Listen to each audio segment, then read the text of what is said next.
does actually mean to be a project manager or project management professional? Does it means to know Primavera or Jira or any other tool? Does it mean that you are the master of costing, of planning, or risk manager? Does it mean that you are the best at quality? What does that actually mean? Being a project manager and then certified project manager means you are a T type leader. Now, what is a T type leader? It means you have a in-depth knowledge of one domain. It can be any of those. Planning is good, so does risk, so does quality, so does procurement. Any in-depth knowledge. But you also have width of other projects. What does that mean? When the team respond to you, you can understand what they are saying. When they are saying CPI is this, SPI is this, TCPI or BAC, things like that, you understand that. When they talk about the risk report, you know what does that mean. But you see, all these things are added things.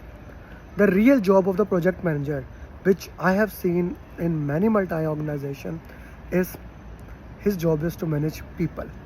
The one who is the best project manager is the one who can manage the people in the best and most effective way.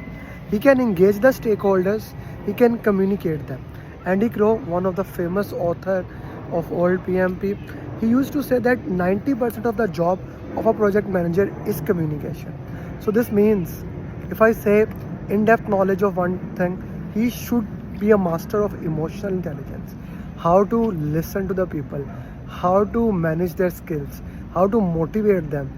Most importantly, how to make sure that team complete the task and stakeholders are engaged throughout the project.